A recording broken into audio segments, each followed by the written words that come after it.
Uyku менен өткөзгөн эмес, ибадат менен өткөзгөн. Түндүн баарын деп бизди кыйнаган жок. Болгондо дагы түндүн акыркы бөлүгү. Эң касиеттүү убакыт түндүн акыркы бөлүгү. Саарлык убакытсы деп коебуз. Таң атканга чейинки убакыт. 1 саат, 1,5 саат. Ошол убакыт өтө касиеттүү убакыт.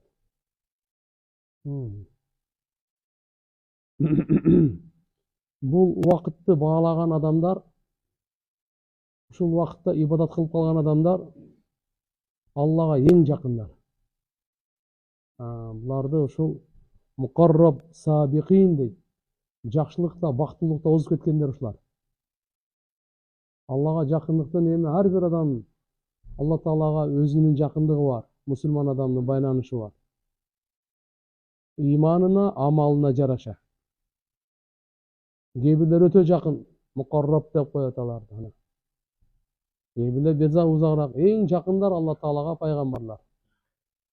Пайгамбарлардын дагы эң жакыны Алла Таала Мухаммад Расул. Андан кийин сахабалар, андан кийин келе берет. Ким ошо сыпаттарга, пайгамбарлардын, сахабалардын сыпаттарында канчалык жакын болсо, Аллага ошончолук жакын болот.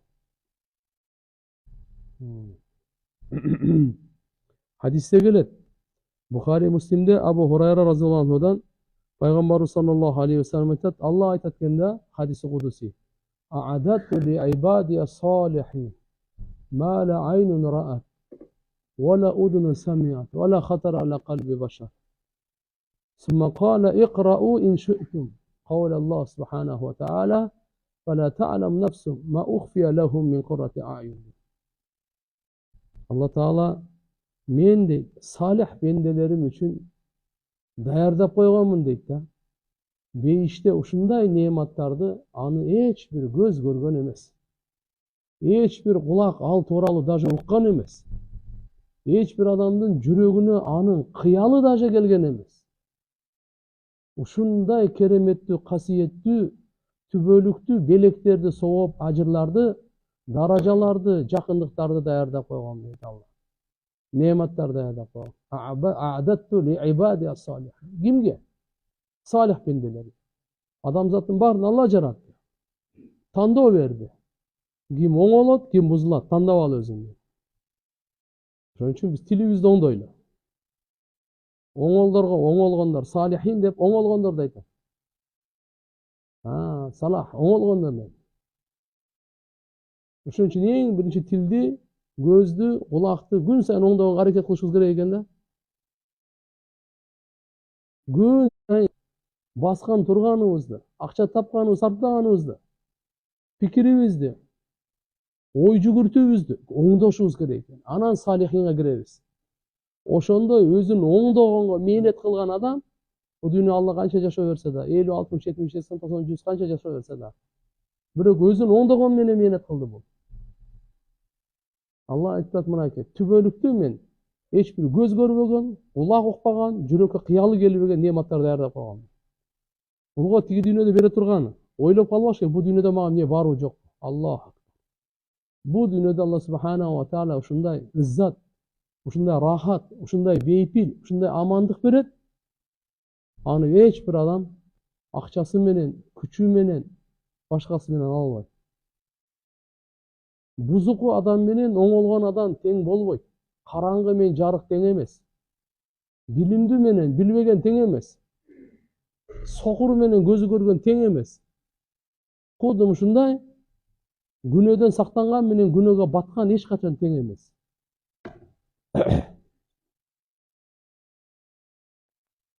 Пайгамбарыбыз бирок хадисте айтат, Алла айтат экен, Алла даярдап койгон деп. Аллага ишенебизби? Албетте. Даярдап койдум анда. Мусулман адам бу дүйнөгө да ишенет, ахиретке да ишенет. Бу дүйнөгө ишенип, ахиретке ишенбеген ал мусулман эмес. Имандын 6 фарзы айн, бирөөсү ахирет. Ага ишенбесе ал мусулман эмес болуп калат. Ошон үчүн бу дүйнөгө баары эле ишенет. Ким ишенбейт? Жоктон бар болдуңбу десем, ооба дейт. Өлүмгө баары ишенет. Эч ким жок дей албайт. Атеист да жок дей албайт. Кудайга ишенбеген да өлүмгө ишенет. А мусулман адам гайыпка ишенет. Ошон үчүн бул дүйнө утурумдук дүйнө деп ишенет, сыноо дүйнөсү деп ишенет, тандоо дүйнөсү деп ишенет, ахиретке даярдануу дүйнөсү деп ишенет мусулман адам. Ахирет кандай десе, түбөлүктүү дүйнө деп ишенет. Амалына акысы бериле турган дүйнө деп ишенет. Ахиретте сооп ала турган, түбөлүктүү кайра тирилип, Алланын алдына эсеп китепке бара турган деп ишенет мусулман. Пайгамбарларчы дүйнөгө келип, үммөтүн дүйнөнү таштагыла деген жери жок. Дүйнөнү кылгыла дейт. Бирок ахиретти унутпагыла дейт. Урсак той болуш керек, кийиниш керек, үйлөнүш керек, бала чакалуу болуш керек, бала чаканы багыш керек, турак жай керек, иштеш керек, дүйнөнү кыл. Бирок ахиретти унутпа деп айтат алар. Ахиретти унутпа, дүйнө сени ахиреттен алаксытып койбосун дейт. Айтканы эле ошол. Дүйнөгө батып кетип, ахиретин унутуп, даярданбай калып, ахиретиңи бузуп, ошодон ошону. Сулайман бин Абдул-Малик, амирул муъминин, момундардын амири болгон, батыша болгон. Бану Умайядан. Абу Хазим менен сүйлөшкөндө, Абу Хазим табиин сахабаларды көргөн улуу адам болгон. Сүйлөшкүсү келип калып, ажылыктан кайтып келип, Мадинада ошол сахабаларды көргөн бирөө жарым барбы дегенде, бар деп ошо Абу Хазимди чакырып келишкен. Анан ага 3 күндө эми бадыша болгондон кийин бардыгы эле саламдашканга барат, учурашканга барат. Бардыгы зыярат кылып, анан буга 3 күндөн бери көргөнүм эмес, анан ага айтып атпайбы? Абу Хазим, бул эмне деген адамгерчиликсиздик? 3 күндөн бери Мадинадамын, бардык адамдар келип учурашып, зыярат кылып атышат, сен жоксуң дейт. Сразу эле баягы адатына салып эле, чоңдордун адаты, сайылып дегендей. Абу Хазим анан айтат, урматтуу бадыша, урматыңыз жайында сиз адамгерчиликсиздик деп айтып атасыз. Мен сизди тааныбасам, сиз мени тааныбасаңыз, ортодо кандай бул адамгерчиликсиз деген суроо пайдалуу болушу мүмкүн. Имам Зухри рахматулла алейх жанында отурат эле, чоң алым эле. Ал айтты, урматтуу бадыша, Абу Хазим туура айтат деп койду. Анан айтты, биринчи суроосу ушул болгон да, эмне үчүн биз өлүмдү жек көрөбүз деген. Эмне деп айткан? Эмне үчүн биз өлүмдү жек көрөбүз? Лимада накрахул маут. Ошондо Абу Хазимдин жообун угуңуз. Силер дүйнөнү курдуңар, ахиретти буздуңар. Курулгандан бузулганга адамдын жүрөгү тартпайт да деди. Жек көрүү ушул деди. Дүйнөнү курдуңар. Бардык күчүңөр, жөндөмдүүлүгүңөр, Алла Таала берген бардык мүмкүнчүлүктөрүңөр дүйнөгө сарпталды. Дүйнөнү укмуш курдуң, ушуну курулгандан ахиретиңерди буздуңар дейт. Курулгандан бузулганга адам баргысы келбейт экен да. Ошон үчүн жек көрөсүңөр деди. Ошентип Алла Таала бизге инсанга канча мүмкүнчүлүк берсе, мансаппы, байлыкпы, бийликпи, ахиретин куруп алыш үчүн берет. Сен ахиретиңди башка бирөө куруп бербейт. Ошон үчүн дүйнөнү кылайлы, ахиретти унутпайлы. Намаз өз учурунда. Алхамдулилля, дүйнөнү куруп атканыбызда дагы биз чынчылдык менен, аманаткөйлүк менен, адилеттүүлүк менен, бирөөнүн акысына кирбей, бирөөгө зулумдук кылбай, манаки Алланын укугун сактап, Алла Тааланын буйруктарын аткарып, ахирет курулат. Манаки эмнени айтып аттык эле? Салих пенделерге Алла Таалам даярдап койгон дедик. Эч бир көз көрбөгөн неаматтар, эми кандай болот экен бейиш, Аллаху акбар. Аллах ушундай деп сыпаттап берип атат. Кулак ал тууралуу канча аңгеме, жомок, мечта кылып бир нерсе кылсаң дагы, андан дагы башка. Кыялдан жатып алып, көзүң ойлоп, бейиш мындай, тигиндей деп. Андай дагы эмес, андан дагы жогору. Андан да чырайлуу. Сенин кыялыңдан жогору дажычы. Алланын пайгамбарыбыз айтты, эгер кааласаңар Алланын мынакей сөзүн окугула деди. Куранда Алла Таала айтып атат. Фала та'ламу нафсум ма ухфия лахум мин куррати a'yun. Бир дагы жан ага жашырылган нерсе, көздү кубандыра турган нерсени эч ким нafsi билбейт деген аят келет да. Эч ким бейиште Алла Таала мага даярдап койгон нерсени билбейт да. Канча Алла сүрөтүн айтып берген, бирок андан жогору турат. Эми бул түндөсү амалды жашыруун кылса, түндөсү көбүнчө мечитте келип кеткен бирибиз көрүп алабыз, садака берип атсак, ороза кармап ажылык кылып атсак, умрага барып атсак көрөт экенбиз, медресе салып, Куран окуп атсак, имамчылык кылып, баян айтып атсак, бири-бирибизди көрөт экенбиз. Жакшы сөз айтты, жакшы сөз уктук дейт экенбиз. Түндөсү Алладан башка сизди ким көрөт? Ана ихлас ушул жерден пайда болот. Бул ихласка жардам берет. Мынандай адамдардын арасында ибадат кылганда ихлас оңой эмес. Шайтан менде дагы бар, сизде дагы бар, нафс менде дагы бар, сизде дагы бар. Ар жактан бурат бул урат. Бурат дагы, урат дагы булчу. Ошон үчүн бул жерде машалла амалды калыс Аллага үчүн жасаш оңой эмес да.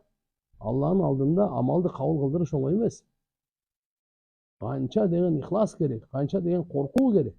Ихлас менен амал кылып туруп анан кабыл болбой калды экен, я Алла деп дагы өзүн сындырып тас алган, ана ошо кабыл болгондун белгиси. Алып коюп эле анан жыргатып койгонсуң. Жок, кабыл кылгандан кийин дагы адам коркуп туруш керек. То есть амал кылгандан кийин дагы Алладан коркуп туруш керек. Бул жагын я Алла мен аракет кылдым. Мындан ары кабыл кылыш сенен калды депчи.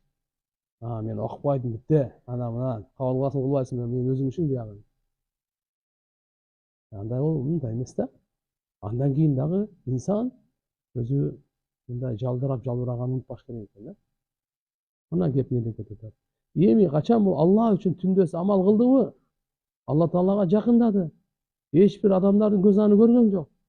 Алла Субхана ва Таала ага дагы ушундай соопторду даярдап коет, эч бир көз көргөн эмес.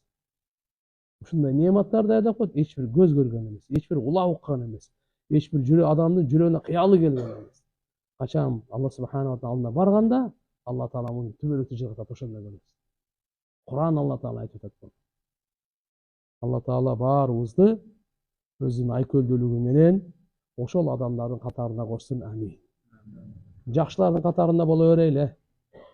Оңолгондордун катарында жүрө берели.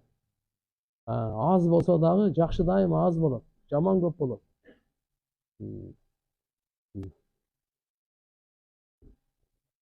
Канча деген адамдар Аллага жакындар. Улуу жайларга жетишкен. Кантип? Ошо түнкү намазга бекем туруп, түнкү ибадаттарга бекем болуп жетишкен. Термизи шарифте келет, риваят. Абу Умама разияллаху анхудан пайгамбар саллаллаху алейхи ва саллям айтат: "Алейкум би қиямил лейл, фа иннаху даъбу салихин қаблакум, ва қурбатун иля раббикум, ва мукаффиратун лиссайиат, ва манхатун анил исм." Аллаху акбар. Түнкү ибадатты бекем кармагыла деди. Илзаму деген сөз. Қиямил лейл, түнкү ибадатты бекем кармагыла. Ва даиму алей. Ага дайыма улантып тургула дейт. Хафизу сактап экен. Түнкү ибадат. Кыямул лейл деп азыр айттык биз сиздерге. Түнкү ибадат. Намаз, зикр, Куран, дуа бардыгы кирет. Ошону бекем кармагыла дейт. Эмне үчүн? Фа иннаху даъбу салихин каблакум. Силерден мурда өткөн бардык салихиндердин адаты болчу. Ошолордун жолу Адам алейхиссаламдан тартып бизге чейин канча оулиялар өтсө, ошолордун жолу түнкү ибадатты карманууда экен да. Мына. Бул пайгамбарлар салихиндерге. Алар дагы ошо салихин деген сөздүн ичинде пайгамбарлар дагы, пайгамбарлардын аркасынан ыйман келтирип ээрчигендер дагы, бардык хавари, сахабалар, ошолордун бардыгы кирет да. Андан кийин оулиялар аркасынан түшкөндөр мына кетип алгандар. Ушулар түнкү ибадатты бекем кылган. Абу Ханифа рахматулла алейх тууралуу айтылат. 30 жыл куптандын тараты менен багымдатып окуган. Анын түнкү ибадаты кандай дейсиң? Жөндөн жөн эле адам ушундай улуу даражага жете бербейт экен. Алар деле биздей адам болгон. Биз да мисалы анчалык болсок дагы замандай кичине окшошойлу. Не кылайлы? Биз кичине окшошойлу. Эки рекет менен аз мас ихласыбызды оңдоп, кичине көп болуп алар сааттап дуа кылса, биз минут алап эле дуа кылайлы. Сааттап зикир тартышса, биз кичине минут алап эле зикир кылайлы. Алар таң атчак Кур'ан окуп чыкса, биз кичине 10-15 мүнөт Кур'ан окуп коелу. Кудай кааласа, Алла Тааланын мээриминен узак эмес. Алла Таалам ошолордун катарында тирилтет. Ошолор менен чогуу тирилтет. Сахабалар аябай сүйүнүшкөн. Качан пайгамбарыбыздан ушул хадисти укканда, ал-мар'у ма ман ахаб. Адам кимди жакшы көрсөчү, ошо менен кыямат күнү бирге болот дегенде, бирге болот деген. Бардыгы бирге болот деген. Даража сооптор Алла бере берет. Ибадатына, ихласына жараша, курбанчылыгына жараша. Бирок сахабалар айтат, мына сөздү укканда биз исламга келгенден, ислам ыйманга келгенден кийин эле эң чоң майрам ушу сөздө болгон дейт да. Эң чоң кубаныч ушу сөздө болгон. Ал-мар'у ма ман ахаб. Бул хадис мындай болуп келген. Bir жолу bir сахаба пайгамбарыбыздан сурап калган. Мата саа. Кыямат күнү качан болот деген да. Анан пайгамбарыбыздан ушу кыямат күнү качан болот деген, кыямат күнү качан болорун Алладан башка эч ким билбейт да. Качан болот деп суроо берди. Пайгамбар жооп беришке эле. Пайгамбар ага өзүнө кайра суроо берди. Ма адатталаха. Ага эмне даярдык көрдүң деди. Кыямат мусулман адам ишенет, бирок качан болот деген суроону берди. Пайгамбарыбыз өзүнө суроо берип атат, эмне даярдык көрдүң кыяматка? Сахаба суроо түшүндүм. Көп деле орозом деле жок. Садакаларым, намазым деле. Бирок Алланын элчисин жакшы көрөм да деди. Деди? Алла жана анын элчисин жакшы көрөм деди. Пайгамбар ошондой айткан. Ал-мар'у ма ман ахаб. Ким кимди жакшы көрсө ошо менен бирге болот деген да. Сахабаларга ана майрам. Ошон үчүн биз пайгамбарыбызды жакшы көрөбүз. Алхамдулилlah. Эми жөн курулайлы тил менен эле жакшы көрөбүз дей бербей, сүннөтүн аткарайлы. Пайгамбарыбызды жакшы көргөндүн белгиси сүннөттү аткарууда, сүннөттү жакшы көрүү. Мына чыныгы далил ошол. Пайгамбарды жакшы көрөм деп пайгамбардын сүннөтүн муздагандар, тебелегендер, кордогондор, буну кантип түшүнөбүз биз? Пайгамбарды жакшы көргөн ошондой болобу? Пайгамбарыбыз бизге айтып атат, мен силерге эки нерсени таштап кетип атам. Бекем кармансаңар, эч качан адашпайсыңар. Алланын китеби Кур'ан, өзүмдүн сүннөтүм. Эки нерсени таштап кетип. Ким экөөнү бекем кармаса, эч качан адашпайсың. Эч качан адашпайсың. Пайгамбарыбыздын ошон үчүн сүйүүнүн белгиси, сиз чындап эле пайгамбарды сүйөсүзбү деп. Чындап эле сүйөм. Ана жашооңузда канча сүннөт бар экен карайын. Ошо менен билинет сүйүүнүн деңгээли. Мүмкүн кичине эле сүйөсүз. Көбүрөөк, орторак, өтө, совсем. Анда оны карап билебиз аны. Себеп дегенде мындай да, бирөөнү сүйсөңүзчү, ошонун айылын деле жакшы көрүп каласыз. Көчөсүн деле, үйүн деле, атын деле, итин, эшегин деле жакшы көрүп каласыз. Лейланын окуясы бар да. Лейла Мажнун окуп. Сүйүп калган экен да муну. Сүйүп калгансы, бардык эле ошол кайерди караса эле ошол сүйүүсү көрүнөт экен да. Ошону айтып атам го, көчөсү деле баягы кыйшык эптеп жылайын деген дуалдары деле жакшы көрүнүп калат. Ошол сүйгөнүңдүн байланыш нерсени бар жакшы көрүнүп калат. Пайгамбарды биз айтып атабыз сүйөбүз деп. Мен мындай калп эле сүйөбүз дегенден коркуп атам. Алхамдулилlah, мусулман ар бир адам сүйөт. Бирок чыныгы сүйө элекпиз да. Чыныгы сүйгөн адам пайгамбардын сүннөтүнө каршы жашабайт. Пайгамбар айтып атса, оң колуңар менен жегиле, сол кол менен шайтан жейт, сүннөт айтылып атса, буйругун берип атса, дагы эле сол кол менен жеп атса, учурда сүйүүдөн башкачараак болуп калды эми. Бул жөн бир эле. Үчүн пайгамбарыбыздын аракет кылайлы биз 24 саат, канча мүмкүнчүлүк болсо, сүннөткө ылайыктуу амал кылганга аракет кылайлы. Изденели, дамлар, имам, досум, караке, алым. Ушул тууралуу пайгамбарыбыздын сүннөтү кандай деп эле издениш керек, сураш керек. Анан ошого амал кылганга аракет кылыш керек. Мына пайгамбар саллаллаху алейхи ва саллям айтып атат: "Алейкум би киямул лейл." Түнкү ибадатты бекем кармангыла. Анткени силерден мурунку салихиндердин адаты. Алардын жолу ошондой болгон экен да. Бир, экинчиси, ва курбатун иля роббикум.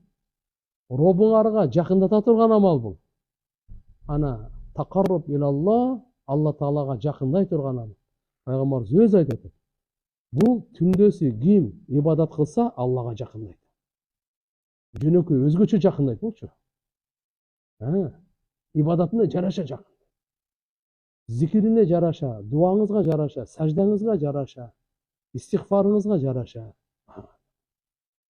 Алла Таала ошол саарлык учурда, таң атканга чейинки убакты саарлык дейт.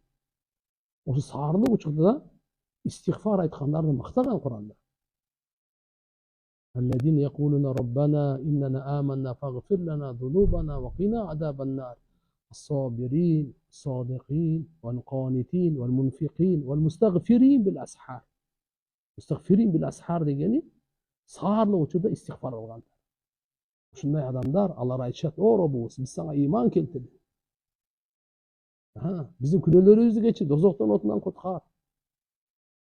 Алар кимдер экен? Чынчылдар.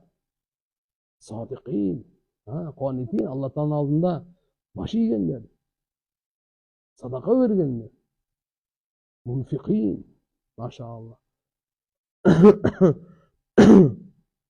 Мустагфирин бил асхар, саарлык учурда истигфар кылгандар. Ким таң атканга чейин, таң казанга чейин 70 жол астагфируллах ва атубу илейх деп айтып калса, ошол мустагфирин бил асхарга кирет деген да. Ошондой адамдардын тизмесине сиздин атыңыз дагы жазылат. Аз дегенде 70 жол. Ибн Аббас разияллаху анхума өзү шакирттерине сурап калат эле: "Таңга канча убакыт калды, таңга баш калганда?" Жакындайын деп калганда истигфар кыла баштайт. Өзгөчө кабыл боло турган учур.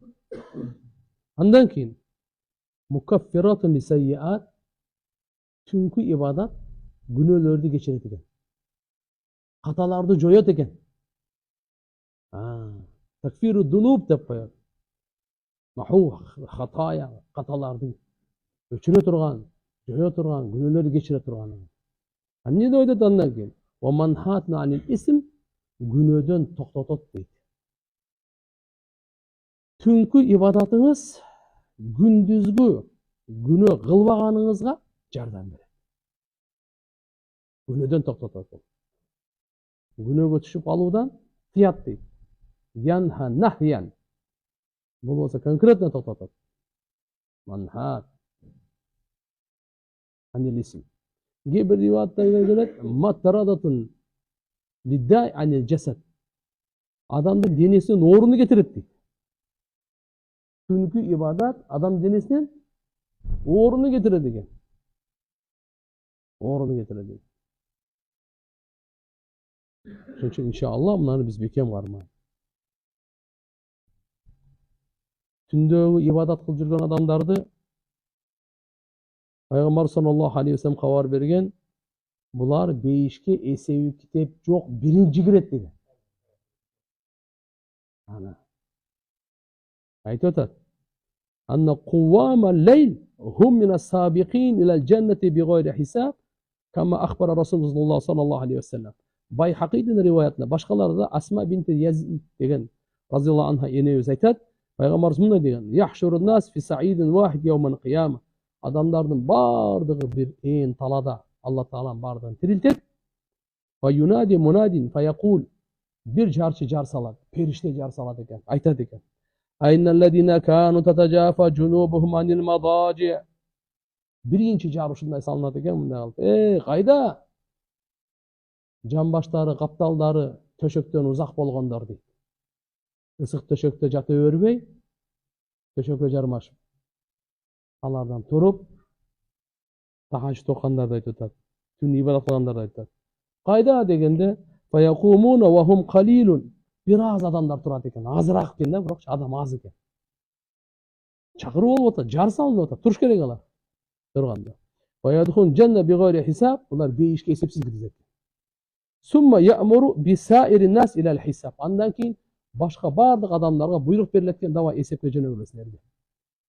Буларды бейишке киргизип берип, башкалардын эсеби эми башталат экен. فمن صلى في جوف الليل فقد تقرب إلى الله تعالى في الوقت الذي يتقرب الله تعالى إلى عباده قربا خاصا. Kim tün ortası namaz okusa Allah Teala'ga jakındaydı ушундай убакта Allah өзүнүн пендесине өзгөчө жакындаган учур болот экен. Tirmizi'de rivayet gelir. Amr ibn Uyaynadan radıyallahu anhu Peygamberimizden ukamın deyip akrabu ma yekunul abd fi cevfil leylil ahir. Ve in istata'ate en tekuna mimmen yadkurullah fi tilka sa'a fakun. Peygamberimiz bunday dep berdi. Pende Allah Teala'ga en jakın bolgon учуру түндүн акыркы бөлүгүндө. Түн эми азыр түн кирди, эми түн узун да. Акыркы бөлүгүнүн ичинде мына ошого эң жакын болгон. Эгерде сен күчүң жетсе, ошол убакта Алланы зикир кылганга, зикир кылып кал деди да. Ошон үчүн биз толук тырышчактык менен, эрк менен, ачкөздүүлүк менен соопко чоң үмүт ачкөз болуш керек. Адам соопко ачкөз болуш керек, дүйнөгө эмес. Дүйнөгө ачкөздүк бул жаман сыпат. Таат, ибадаттарга ачкөздүк бул жакшы сыпат. Макталган сыпат. Куран окуганга, зикир кылганга, дуа кылганга, намаз окуганга, кайрымдуулук кылганга, жакшы иштерге адам ачкөз талап берип болуш керек. Не дейт? Ошол учурларда биз Алланы зикир кылып, намаз менен эстейли, Куран окуп эстейли, истигфар кылып эстейли, дуа кылып эстейли. Ушунун баардыгы курб дейт, Аллага жакындык кылат. Нафил намаздар, салаты тасбихтер бар. Эң жакшысы биздин устаздарыбыз айтып коет эле мындай кылып. 1 саатты 4 амалга 15 мүнөттөн бөлүп койгула дейт эле. 15 мүнөт намаз, тахажжуд. Ошо? 15 мүнөт Куран. 15 мүнөт Алла субханаху ва тааlanın зикри. 15 мүнөт дуа. 1 саатты мындай бөлүп алып, ушуну бекем кармап алсаңчы, учурдагы аулия сенсин да. Кана ушуну алгандар, эркектер барбы, аялдар барбы дейт.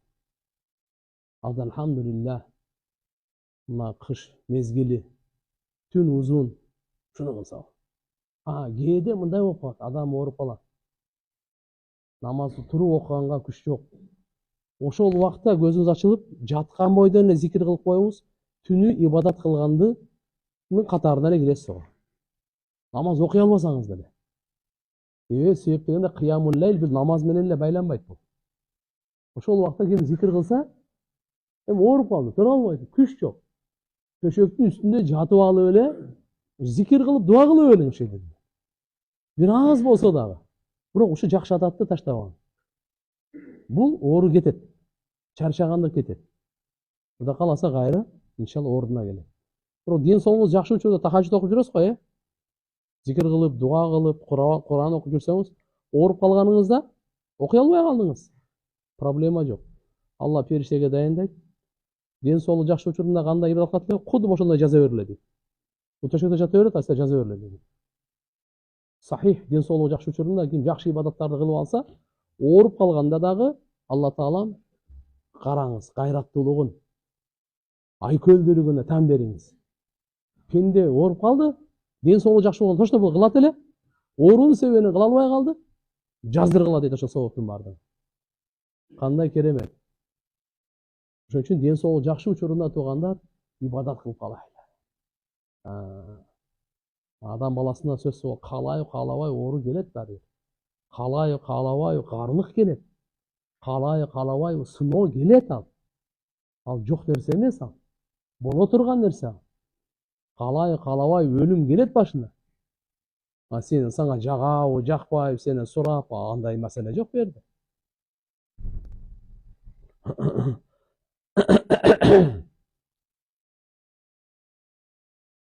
Эми кээ бирлер төлкө зикир кылат. Бул дагы жакшы. Кээ бирлер төлкө дуа кылат. Кээ бирлер намаз окуйт. Кээ бирлер төлкө Куран окуйт. Баарынан кылган бардык жакшылыктын эшигин ачкан. Ошон үчүн азыркыларды ар биринен хоть чуть-чуть дегенде кылып коюш керек да. Тахажжудта Куранды ачып окуу эң нурлуу амал ушул деп айтылат. Алымдар. Аны тилекке каршы атам биз жалкоолугубуз менен тияк бияк. Бирок кичине аз-маз элечи бисмилла деп койсок болот. Тофик Аллада. Тофик Аллада. Баарын Алла Таалага иншалла намаз окуп, азыркы күндөрдө 15 мүнөттө карап туруп, маша тахажжуд канча 4 рекет окуйсузбу? 6-8 рекет окуңуз. Совсем аз болуп калса, кичине болсо да табиятыңыз жакшы тартып, настроение жакшы, узунураак окуңуз. Кичине чарчап кыйналып атасызбы, кыскараак окуңуз. Но таштабаңыз.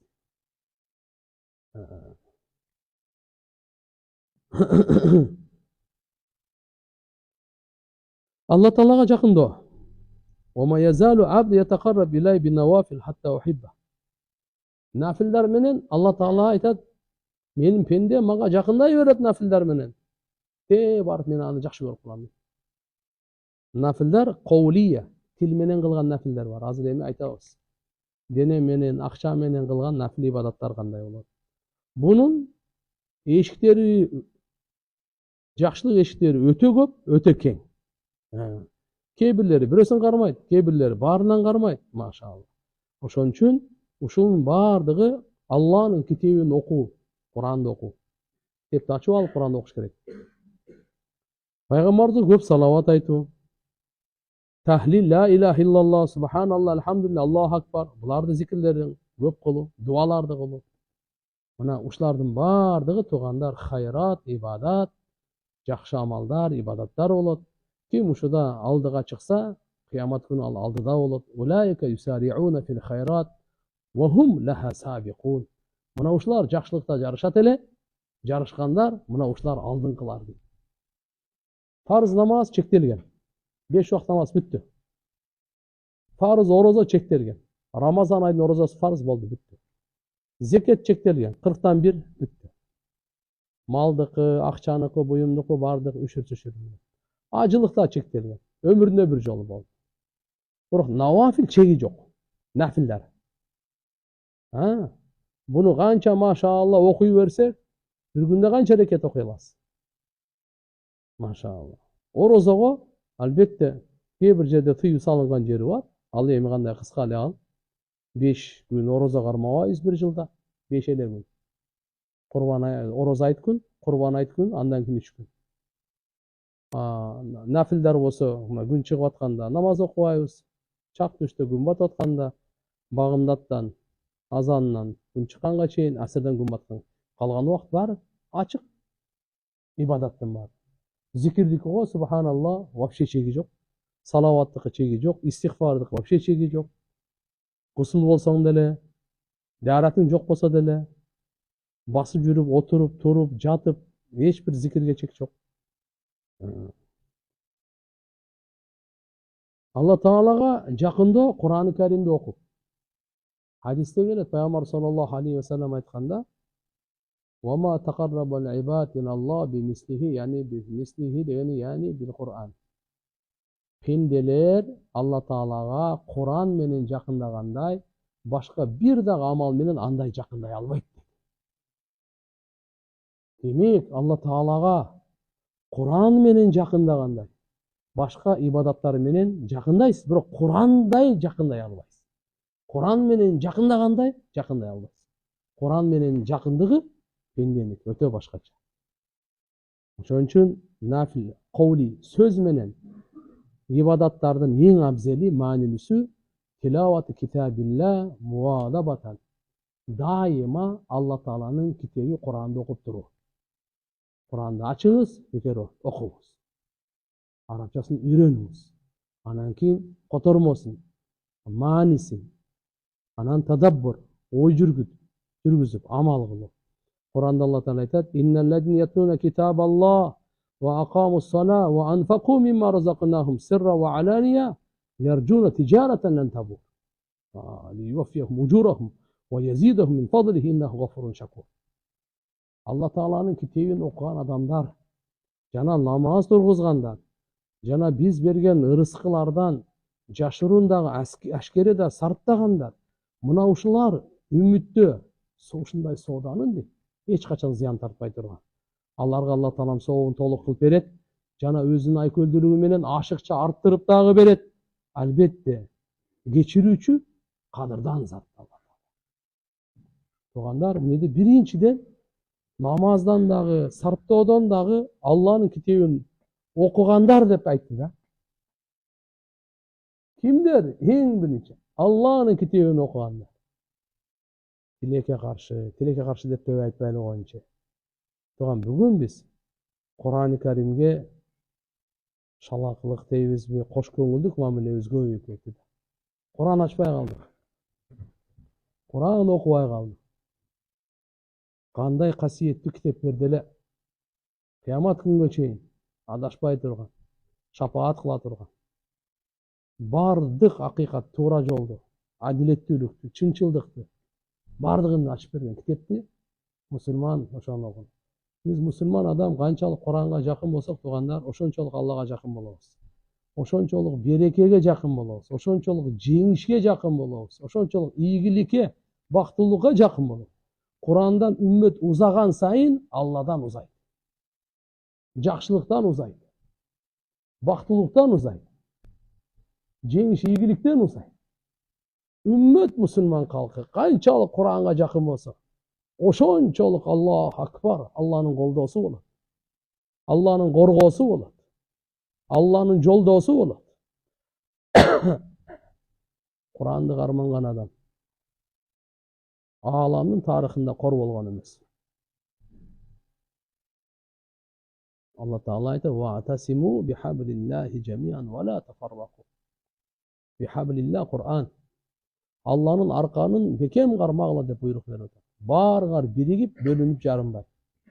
Бөлүнүп жарылбай бекем кармагыла.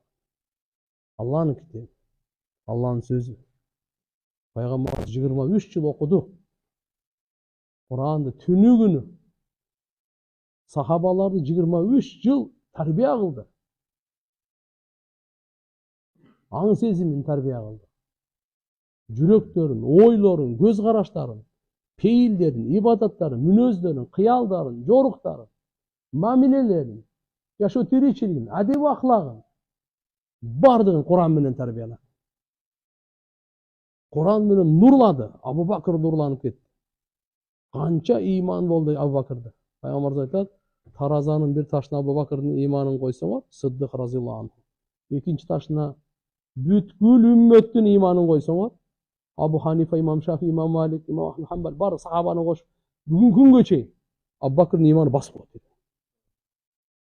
Не деген иман алып кетишти алар. Бул дүйнөгө 63 жыл жашады. Не деген иман алып кетти? Кандай деген иман куруп кетти алар? Кимден? Курандан. Башка жактан эмес да. Куранды пайгамбарыбыз түшүндүрүп берди. Пайгамбарыбыз жеткирип берди. Пайгамбарыбыз үйрөттү. Куран менен тазалады булар. Куран менен илим берди. Илимдин баардыгы Куранда. Акыйкаттын баардыгы Куранда. Ошон үчүн биз ар бирибиз өзүбүздү үй бүлөбүздү ойлонойлу. Мен өзүмү жана үй бүлөм Куранга канча жакын, канча убакыт берип атам, канча мээнет кылып атам Куранга. Мен аялым, балам, кызым Куранга канча убакыт берип атат, канча ойлонду. Мусулман, өзүгө бир суроо берейин. Сен ушу тууралуу ойлондуңбу деп. Senin жаратуучуңдун китеби. Саңа өмүр берип аткандын китеби. Senin жүрөгүңдү соктуруп аткандын сөзү. Саңа мээ берген улуу заттын сөзү. Саңа ырыскы берип тургандын сөзү. Саңа жоктон көз берген, жоктон кулак берген улуу заттын сөзү. Неужели ошол китеп башка китептерден аркада турабы? Эмне үчүн биз ар кандай нерсени көрөбүз, анан кийин деле Куранды карабай койдук? Куран акысы жокпу? Абу Ханифа рахматулла алейх биздин мазхаб башчыбыздын сөзү бар. Ар бир мусулман эркек аялга Куранды баштан аягына чейин 1 жылда 2 жолу хатым кылыштык Курандын акысы. Сиз эми өзүңүзгө суроо бериң. 2 жолу хатым кылдыңызбы? Жок болсо, анда өзүңүз кичине жемелеңиз. Алла, мен деле сен бендеңмин. Эмне үчүн мен ушул жака жүрөгүм тартпай атат? Интернет десем жүрөгүм тартат, ушак десем жүрөгүм тартат. Бирөөнү сындаганга эле кыйынбыз. Бирөөгө баа бергенге эле кыйынбыз бизчи. Өзүбүздүн бир айыбыбызды, өзүбүздүн кемчилигибизди оңдоюн деген. Ахирет деген, я Алла, каяктан? Мында турганда Куран менен Алла Таалага жакындоо. Бул аятты аятул Курра, карылардын аяты деп коет экен ушул аят. Эмне үчүн десе, эң биринчи Алланын китебин тилават кылгандар деп айтып атат. Бул анткени ошо карыларды мактоо, аларга сый, аларга кушкабардын мынакей түшүп атат. Жана алардын фазаил, амалдарын айтып атат. Баштап атат Алланын китеби деп. Бул ибадат, Аллага жакындык. Bunun şanı öte çoğ, soğuğu öte köp Allah'ın aldığında. Gayaka degen jetip ketedi. Gayaktan gayaka şeyin götürület bende. Jaratkan Allah Taala'nın aldığında. Tirmizi'de gelet. İbn Abbas radıyallahu anh'dan rivayet var. Bir kişi Peygamber'den soragan. Ayyul a'mali ahabbu ilallahi Taala. Amaldardın kaysınısı Allah Taala'ga en süykümlü dep soraganda Peygamber al-halul murtahil degen. Amaldardın en süykümlüsü Allah Taala'ga. Allah en sүйгөн amalды айтып коюңузчу мага dedi.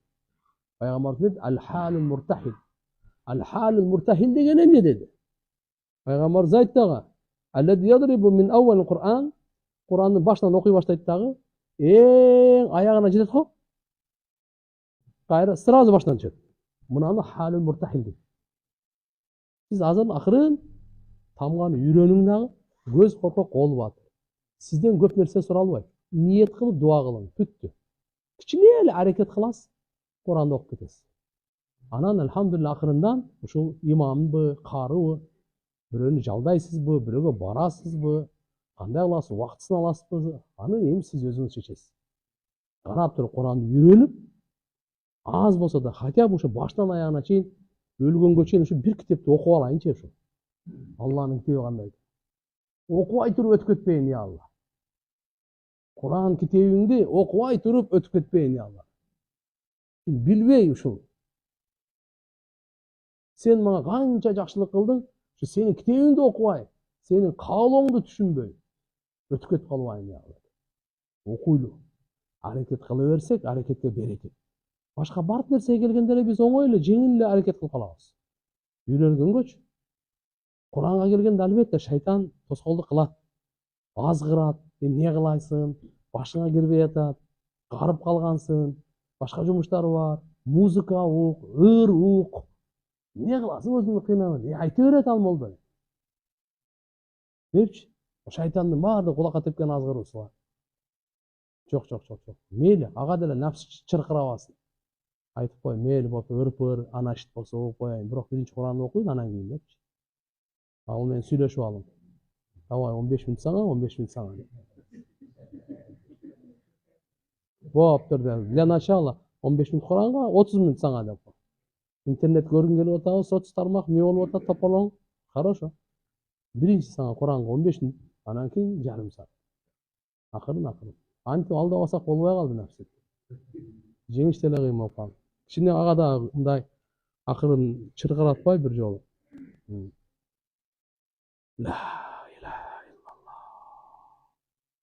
Демек, Пайгамбар саллаллаху алейхи ва саллям баян кылып айткан туугандар, Алла Таалага жакындоо, Кур'ан-ы Каримди окуп, бул эң улуу жакындоо.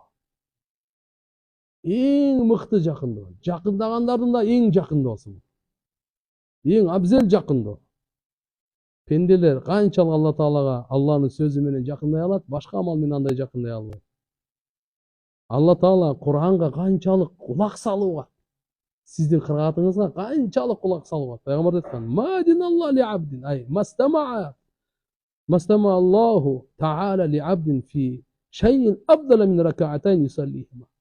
Эки рекет намаз окуп, Куран окуп атсаңыз, Алла Таала ушуга кулак салат экен. Дегени көңүл бурат. Сиздин окуганыңыз Алла Таала сами бардыгын угат. Бардыгын көрүп, бардыгын билип турат. Ошон үчүн биз Куран окуганыбызда Аллага окуп берели. Кимге окуп берели? Алхамдулиллахи роббил аламин. Ар-Рахманир Рахим. Малики йаумиддин. Ияка нa'буду ва ияка наста'ин. اهدنا الصراط المستقيم صراط الذين أنعمت عليهم غير المغضوب عليهم ولا الضالين آمين. الله أكبر. Allah bizi maqtasın. Her bir ayatqa Allah cevap verir. Bilesiniz mi?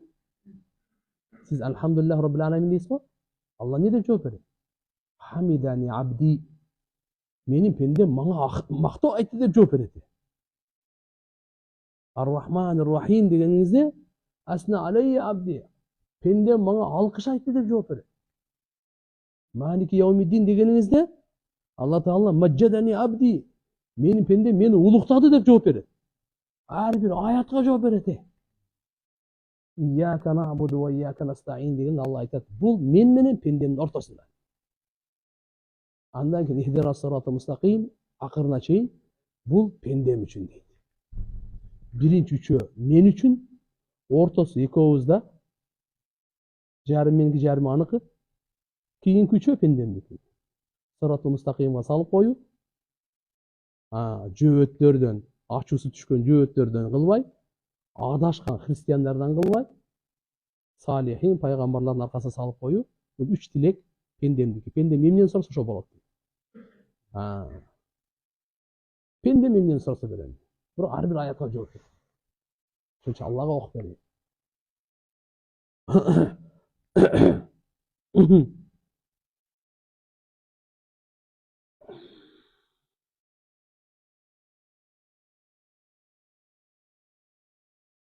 Kur'an-ı Kerim'de daim okuyup жүрген адамдарчы, hum ahlullah ve khassatuhu.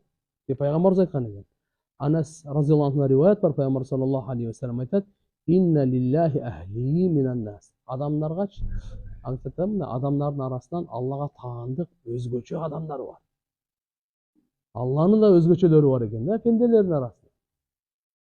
Алар кимдер десе, оулия, Алла Таалага жакын, Алланын сүйкүмдүүлөрү. Hum awliyauhu wa ahbabu. Demek alар кимdir? Ошо дайымалар, машаалла, ахлил Кур'ан. Кур'ан окуп жүргөндөр, Кур'анга амал кылып жүргөндөр, Кур'ан окуп анан кылганы башка болсо Кур'ан ага лаанат айтат. Ушул жагын да эске алып алайлы. Кээ бир карыларды билебиз, жалган сүйлөп уруп неме кылып. Кур'ан лаанатулла алал казибин дейт.